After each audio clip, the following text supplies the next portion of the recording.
Hola y bienvenidos. Hoy vamos a sumergirnos en una de las mentes más increíbles de la historia, la de Leonardo da Vinci. Pero no nos vamos a quedar solo en sus obras maestras, ¿eh? Vamos a ir al motor que lo impulsaba todo, su forma de pensar, que fue sencillamente revolucionaria. Venga, empezamos. Todo arranca con una pregunta que parece muy simple, casi infantil. Pero fijaos, en esta pregunta está la clave de una mentalidad que lo cambió todo. Una mentalidad que se negaba a aceptar el mundo sin más y que necesitaba, sobre todo, entender los principios que lo mueven. Para entender su mente, tenemos que viajar en el tiempo, a la Italia del Renacimiento. Allí, en un pueblecito, nació un joven que estaba destinado a poner patas arriba todo lo que se daba por sentado sobre el aprendizaje. Su nombre, claro, era Leonardo. Y aquí está la primera gran diferencia. En una época donde aprender era, básicamente, repetir y memorizar textos antiguos, a Leonardo no le bastaba con saber qué decían los libros. Es que él necesitaba, de forma casi desesperada, saber el por qué. Quería entender las causas, los mecanismos, el tejido mismo de la realidad. Y en esta imagen se ve perfectamente la diferencia. Mientras el aprendizaje de la época era algo pasivo, memorizar y copiar, lo de Leonardo era un enfoque totalmente activo. Para él, comprender algo era solo el primer paso para poder crear algo nuevo. O sea, no era un simple receptor de información, era un procesador, un auténtico transformador de conocimiento. Y claro, esa necesidad de comprender se notaba en sus preguntas, que lo abarcaban, pues, todo el universo. Iba desde lo más grande, como por qué brillan las estrellas, hasta lo más íntimo y complejo, como el funcionamiento de nuestro propio cuerpo. Su curiosidad, de verdad, no tenía fronteras. Y esa curiosidad lo llevó a tomar una decisión que marcó toda su vida. Iba a aprender directamente del mundo, no solo de lo que ponían los libros. Su verdadero maestro no sería una persona ni una biblioteca, sino la propia naturaleza. La observación, la experiencia y la experimentación. Esas fueron sus únicas herramientas de confianza. Vamos a ver ahora cómo llevó todo esto a la práctica. Porque si su mente era el laboratorio, sus cuadernos eran el registro de cada uno de sus experimentos. Es que dibujaba sin parar. Para él el dibujo no era solo arte, era una herramienta para pensar, una forma de analizar las cosas, de desglosarlas y de explorar ideas. Sus cuadernos estaban a rebosar, no solo de bocetos, sino de máquinas voladoras, de estudios anatómicos, de engranajes. Era un universo entero de ideas en papel.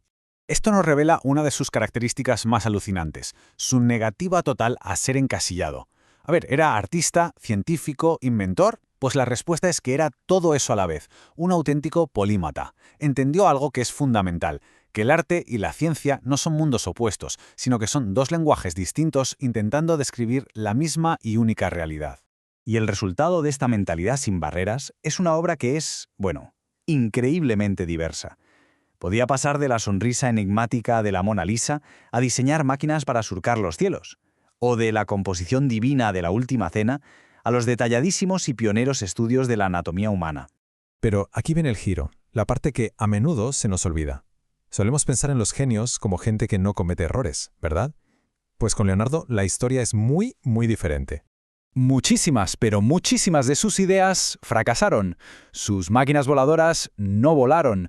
Sus proyectos de ingeniería a menudo se quedaban a medias. Pero lo fundamental es que para él el fracaso no era el final del camino, era una fuente de datos, simplemente una parte más del proceso de aprender. Y esto, justo esto, nos desvela su verdadero secreto. No era una inteligencia sobrenatural ni un toque divino, para nada. Su genialidad estaba en su persistencia, en ese deseo insaciable y constante de aprender, sin que le importaran los obstáculos o los fracasos. Es que nunca se detuvo. Entonces, ¿cuál es la lección final que podemos sacar de su vida? ¿Qué principio fundamental de su legado nos podemos llevar hoy? Pues su legado podría resumirse en una idea muy simple, pero increíblemente poderosa. El conocimiento es infinito. La única barrera real que existe es el miedo. El miedo a equivocarse, el miedo a no saber, a parecer ignorante. Leonardo nos enseñó que cuando la curiosidad es más fuerte que el miedo, simplemente no hay límites. Esta era, en esencia, su mentalidad. No fue un espectador pasivo, ahí, esperando a que le dieran las respuestas. ¿Qué va? Fue un explorador activo. En lugar de seguir los caminos que otros ya habían trazado, sintió la necesidad imperiosa de crear los suyos propios. Y todo esto nos lleva a un mensaje final, a una idea que va más allá de la historia y se vuelve algo profundamente personal y actual para todos. Equivocarse no es una señal para parar. En realidad, es una invitación para intentarlo otra vez, pero con más información. Lo que de verdad define el progreso no es la ausencia de fallos, sino la capacidad de seguir adelante a pesar de ellos.